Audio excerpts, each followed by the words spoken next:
Hello everyone, welcome to I gate.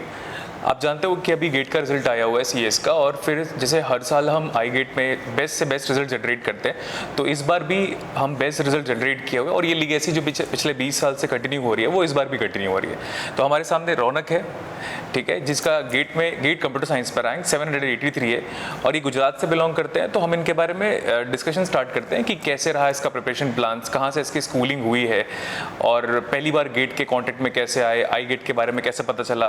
फिर जब JEE exam हर बच्चा देता है जो इंजीनियरिंग करता है, जो टियर 2 कॉलेज से हो या टियर 3 कॉलेज से हो, जेई का एग्जाम देता ज़रूर है, तो फिर वो गेट के कॉन्टेक्ट में कैसे आया, पास्ट जिसका जेई का जो रिकॉर्ड था उससे वो फिर कैसे अपने आप को मोटिवेटेड रखा। तो चलो हम स्टार्ट करते हैं। तो Raunak, welcome to I gate. Thank you sir. और कल आप आए तो हम लोग को बड़ा अच्छा लगा। फिर गुजरात से साहिल भी था, वो अभी ऐसे बैंगलोर में है। तो ऐसे गुजरात से अब हर साल रिकॉर्ड क्रिएट कर रहे हैं हम लोग। और कल जब हम सर के साथ आपको रिसीव करके वापस आ रहे थे तो आपने बताया कि आपके कॉलेज में गेट का माहौल बिल्कुल भी नहीं है, और फिर आप का ही जो रैंक है वो आपके कॉलेज में बेस्ट है, और आपको देखकर बहुत सारे लोग मोटिवेट हो रहे हैं। तो ये बड़ा अच्छा है कि आपको देखकर बाकी लोग भी अब गेट के बारे में जानना स्टार्ट करेंगे। उन लोग भी सोचेंगे कि चलो रौनक कर लिया है तो हम लोग भी एक बार एफर्ट देते हैं और ज़रूर करेंगे। तो ये बड़ा अच्छा, आपने एक छाप छोड़ा अपने कॉलेज के लिए।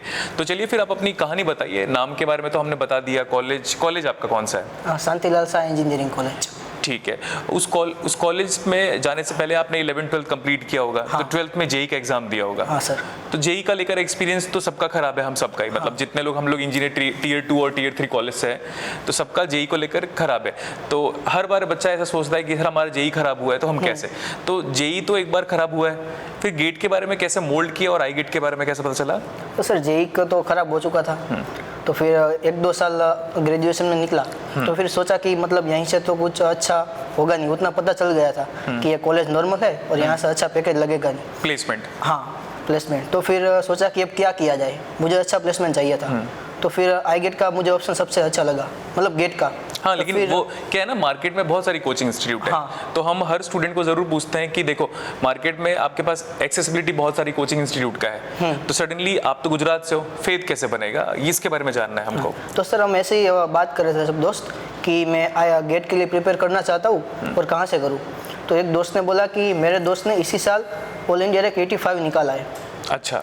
हाँ, तो फिर वहाँ से मुझे विनीत भाई के बारे में पता चला। विनीत। हाँ, तो उनसे मैंने बात की, फिर उनसे साहिल भाई का नंबर लिया, उनसे भी बात की।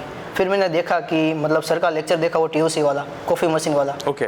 तो मैंने जब लेक्चर स्टार्ट किया तो बंद तब किया जब लेक्चर पूरा खत्म हो गया, मतलब पता ही नहीं चला पूरा लेक्चर कब। वो फ्लो मेंटेन हो जाता है, और हम अपने आप को इमोशनली कनेक्टेड मानते हैं। राइट। तो फिर मैंने दूसरे कोचिंग को भी देखा, लेकिन जो यहाँ सर सिद्धार्थ सर से जो अंडरस्टैंडिंग बनी वो सर ऐसी कहीं से नहीं बनी। तो फिर मैंने सर का नंबर लिया, सर से बात की और कोर्स ज्वाइन कर लिया। ठीक है। और जब आप आई गेट ज्वाइन किए थे तो आपका पहला subject as a registered student कौन सा था? सबसे पहले सी और सीएन से स्टार्ट किया था। सी और सीएन से। अच्छा, सीएन तो स्टूडेंट लोग ऐसे कहते हैं कि वो एक वन ऑफ द, ऐसे हम कह सकते हैं आरडीएस या टफ सब्जेक्ट में से है। हाँ। आपका एक्सपीरियंस कैसा था सीएन को लेकर? सीएन सर थोड़ा तो टफ था, लेकिन वो बार बार रिवाइज करने किया ना तो हो गया सही। नेक्स्ट, मैथ्स कैसा रहना चाहिए? एक सीएस का बच्चा अगर गेट एग्जाम देता है तो मैथ्स, हर बच्चा मेरे को आकर पूछता है कि सर क्या मैथ्स बहुत ज़रूरी है, क्या लीनियर अलजेब्रा ज़रूरी है, क्या कैलकुलस ज़रूरी है। प्रोबेबिलिटी को लेकर कोई नहीं पूछता मेरे को, क्योंकि ये जब मैं लास्ट ईयर से पढ़ाना स्टार्ट किया, प्रोबेबिलिटी एलए तो सुप्रीत पढ़ा रहा है अभी भी, और ये आपका कैलकुलस। तो हर बच्चे का एक ही डाउट है, तो उनका डाउट मैं रख लेता हूँ आपके सामने। वो सब लोग कहते हैं सर कैलकुलस ज़रूरी है क्या पढ़ना? बिल्कुल सर, अगर सीएस में फ्यूचर बनाना है आगे तो मैथ्स बहुत ज़रूरी है। और लीनियर अलजेब्रा के बारे में आपका क्या स्टेटमेंट है? वो तो और ज़्यादा ज़रूरी होगा कैलकुलस से। बिल्कुल सर। मैं इन लोगों को यही स्टेटमेंट कहता था, क्योंकि बिकॉज एक्सपीरियंस है ना, मेरा एक्सपीरियंस मैटर करता है, और आपका हाल फिलहाल का ही जो आपने एग्ज़ाम क्रैक किया वो ठीक है। और आपकी फैमिली बैकग्राउंड के बारे में भी जानना चाहेंगे हम। सर पापा किसान है। अरे ठीक है। हाँ, तो फिर उसके बाद लेकिन मैं सडनली ऐसा इसलिए बिहेव किया बिकॉज पापा किसान है, तो आई गेस उनको ये पता है पढ़ाई की इंपॉर्टेंस क्या है। हाँ, इसीलिए क्योंकि जनरली क्या होता है, बोलते हैं पापा हमारे इस वाली कंपनी में जॉब कर रहे हैं, जबकि जितने स्टूडेंट्स हैं सबके पापा ऑलमोस्ट गवर्नमेंट जॉब में। आपने सडनली कहा कि ही इज अ फार्मर, तो मुझे लगा बीइंग अ फार्मर उन्होंने आपको इसने आगे तक लेके जाया, तो मतलब एक राउंड ऑफ अप्लॉज तो बनता ही है, क्योंकि उनको पता है पढ़ाई की इंपॉर्टेंस। और फिर देखो आप उनका सपना लगभग पूरा करने की कगार में हो आप, राइट? तो ये अच्छा है। तो और फिर mummy as a housewife? हाँ, मम्मी हाउस वाइफ है, पापा किसान है, तो मुझे पहले से ही पता था कि हमें कुछ ना कुछ अच्छा करना है। तो पापा हमेशा मोटिवेट करते थे कि बेटा अच्छे से पढ़ लो। नहीं, नो डाउट ही deserve a lot of appreciation from my side, like being a farmer इस एज में, और फिर वो कह रहे हैं कि बेटा पढ़ाई करो, तो बहुत अच्छी बात है।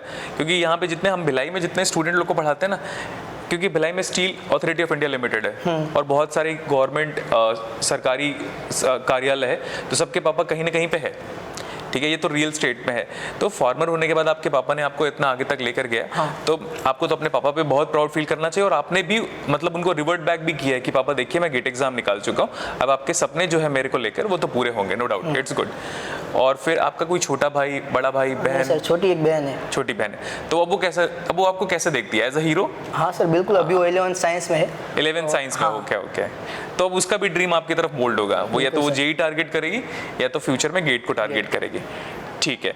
और फिर आपका ये जो पूरा ड्यूरेशन था, आपने कब ज्वाइन किया था? जैसे आपका ये तो रिजल्ट आया आपका 2025 में। हाँ सर। और ज्वाइन कब किया था आपने? जुलाई 2023 में मैंने 23 में ज्वाइन किया था, ओके। और ये पूरा सिलेबस आपका कब कवर हुआ? सर अगस्त एंड में। अगस्त एंड में। और फिर टेस्ट सीरीज? हाँ टेस्ट सीरीज सर मैंने दिसंबर से स्टार्ट किया, फुल लेंथ। ठीक है, फुल लेंथ। ऐसा कोई सब्जेक्ट जो आपको लगा होगा कि यार इसको और ज़्यादा पढ़ना चाहिए, ये अभी भी मेरा वीकनेस का पार्ट है, या ऐसा कोई सब्जेक्ट जो स्ट्रेंथ है, मतलब उस पूरे सीरीज के सिलेबस में आप अपनी वीकनेस और स्ट्रेंथ को बताइए। सर वीकनेस बोलूँ तो सीएन। वीकनेस सीएन थोड़ा, हाँ वो टफ सब्जेक्ट है, तो लेंथी होने की वजह से या कुछ मैथमेटिकल पार्ट? सर उसमें सर वो याद ज़्यादा करना पड़ता है। याद ज़्यादा करना पड़ता है। और सबसे अच्छा बोलूँ तो सीओ है, मुझे बहुत अच्छा लगा। ओके, ठीक है। आपको सुप्रीत ने डीबीएमएस पढ़ाया होगा, हाँ, तो उसका नो डाउट वो फीडबैक बहुत अच्छा है। हम हर स्टूडेंट से पूछ रहे हैं, तो आपसे भी ज़रूर पूछेंगे कि डीबीएमएस का लेकर आपका एक्सपोजर इमोशनल कनेक्शन सब्जेक्ट के साथ या इमोशनल कनेक्शन सुप्रीत के साथ कैसा था? सर पहले हम जब स्कूल कॉलेज में डीबीएमएस पढ़े तो सिर्फ ऐसे फॉर्मेलिटी के लिए पढ़े थे, लेकिन जब सर से पढ़े तब लगा कि नहीं, डीबीएमएस एक कोई अलग मतलब अलग सब्जेक्ट लगा जो स्कूल से पढ़े थे उससे। तो और डेटाबेस के बारे में बहुत कुछ मतलब जाना नया, जब सर से पढ़े तो तब लगा कि नहीं, हमें रियल वाली फीलिंग आई कि डेटाबेस में क्या होता है। अच्छा, अब फिर मेरे को बातों बातों में एक और बात याद आ रहा है, आप तो लाइव अटेंड कर रहे थे या रिकॉर्डिंग देख रहे थे, तो रिकॉर्डिंग में ना बहुत सारे आई गेट के एल्यूमनाई लोग आते हैं, और फिर यहाँ पे हमारे जो ऑफलाइन के स्टूडेंट्स हैं उनके साथ इंटरेक्शन प्रोग्राम होता है, वो भी रिकॉर्डिंग में मिलता होगा आपको? हाँ, तो वो देखा होगा आपने। तो कभी ऐसा लगा कि यार ये जो हो रहा है, काश मैं भी ऑफलाइन में रहकर अटेंड करता, इसके सामने होता, बहुत सारी क्वेरीज रखता इन बच्चों के सामने जिनका एग्जाम हो चुका है? मुझे तो सर ऑफलाइन में पढ़ने का भी बहुत मन करता था, लेकिन अब अभी आप जिस क्लासरूम पे बैठे हैं ये वही है, यहाँ से ऑफलाइन मैं वहाँ पे बैठकर पढ़ाता हूँ, वहीं से टेलीकास्ट होता है, सिद्धार्थ सर यहीं से पढ़ाते हैं। तब सर ऑनलाइन में लगता था कि ऑफलाइन में जो बच्चे पढ़ते हैं वो कितने भाग्यशाली है कि उनको सर से ऑफलाइन में पढ़ने का मौका। लेकिन फिर भी ठीक है, और कोविड के बाद से ऑनलाइन आने की वजह से हम बाहर के बच्चों को भी एक्सेस कर पा रहे हैं, ठीक है। बट एक बार ख्याल आया है या नहीं आया, यही मुझे जानना था कि आपको कई बार ऐसा ख्याल आया होगा कि यार ये जो इंटरव्यू गाइडेंस मिल रहा है हम लोगों को, या तो फ्यूचर के बारे में जितने सिद्धार्थ सर के स्टूडेंट है, मेरे स्टूडेंट है जो आके इंटरेक्शन कर रहे हैं ऑफलाइन स्टूडेंट के साथ, उनसे मिलने का मौका मिलता तो कैसा रहता? ठीक है।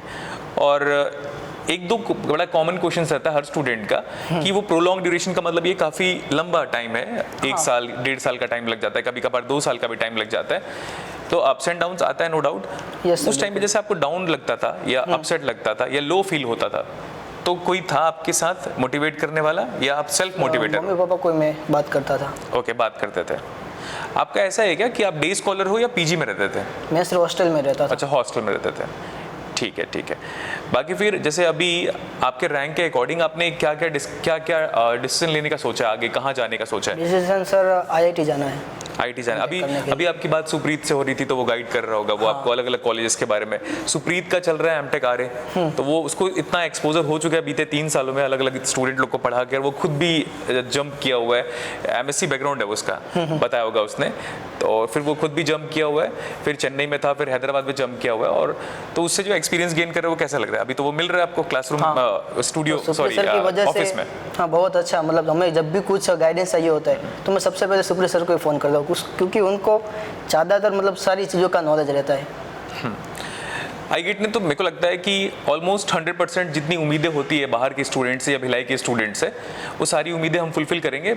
ऐसा कुछ लग रहा है कि हमारी तरफ से कुछ मिसिंग पार्ट रह गया करके? बिल्कुल नहीं सर, मिसिंग तो ये लग रहा है कि मैं यहाँ आके ऑफलाइन नहीं पढ़ पाया। हाँ, अगर ये रिकॉर्डिंग हमारे भिलाई वाले स्टूडेंट लोग देख रहे होंगे ना, तो मैं उनको ये कहना चाहता हूँ, जैसे हम मेरी और रौनक की कल बात हुई थी, तो और सर भी कह रहे थे कि यार देखो बाहर के स्टूडेंट लोग चाह रहे हैं कि काश सिद्धार्थ सर, गुलशन सर, सुप्रीत सर हमारे साथ जुड़े रहते, हमारी सिटी में होते और ऑफलाइन क्लास देते तो हम ज़रूर आते। और भिलाई वाले बच्चों को हम यही मैसेज कन्वे करना चाहते हैं कि हम आपके आसपास हैं, तो हमारी वैल्यू को थोड़ा समझिए। आप लोग ऑफलाइन ज्वाइन कर सकते हो तो टॉप प्रायोरिटी में रखिए, क्योंकि बाहर का बच्चा ऑनलाइन इसलिए आ रहा है क्योंकि वो इतने दूर से एक्सेस नहीं कर सकता, 1000 किलोमीटर दूर से।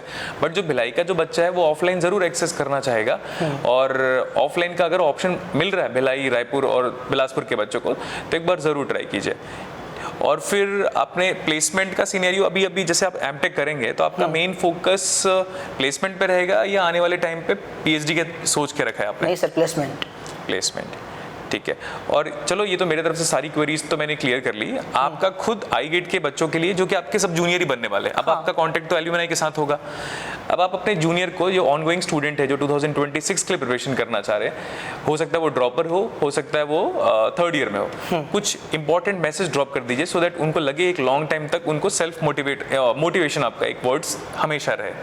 तो सबसे पहले सब यही कहना चाहूँगा कि आप बिल्कुल गेट की अच्छे से तैयारी करें। एक बार अच्छे से आपका गेट निकल गया तो आगे आपका फ्यूचर बहुत अच्छा हो जाएगा, और आपके जो भी सपने हैं, आपके पेरेंट्स के भी जो भी सपने हैं, वो सारे आप पूरे कर पाओगे। रौनक, आपसे बात करके बड़ा अच्छा लगा। वो एक ही दिन में हम लोग काफ़ी अच्छे दोस्त की तरह बिहेव कर रहे हैं, अच्छा लग भी रहा है बात करने के लिए। कल हमारी बात बहुत रिलेटिवली कम हुई थी, क्योंकि हम जो स्टेशन से पिक करके आपको बस ड्रॉप किए थे, तो अब इंटरव्यू लेकर ऐसा लग रहा है कि मैं आपको अच्छे से जान गया हूँ करके। तो एक्सपेक्ट भी करूँगा कि हमारी ऑडियंस जितने लोग देख रहे हैं, आई गेट की फैमिली देख रही है, आई गेट फैमिली से बाहर जितने भी लोग देख रहे होंगे, उनको भी बड़ा अच्छा लगेगा। शॉर्ट इंटरव्यू था, और रौनक जितना अच्छा किया हुआ है अपनी लाइफ में और जिस बैकग्राउंड से आ रहा है, फिर इतना अच्छा कर रहा है, तो मुझे लगता है कि बाकी सब सारे लोगों को ये मैसेज मिलेगा कि ठीक है, हार्डवर्क से बहुत सारी चीज़ों को हासिल किया जा सकता है। ठीक है, तो विथ विश चलो हम रौनक को ऑल द बेस्ट कहते हैं, और हमारे वॉचिंग जितने भी व्यूअर्स हैं उन लोगों को भी ये कहेंगे कि लाइफ में कुछ हो या ना हो, बट अपना बेस्ट देते रहिए। आज नहीं तो कल ज़रूर अच्छा होगा, बिकॉज वी बिलीव कि God help those who help themselves. चलो, थैंक यू सर।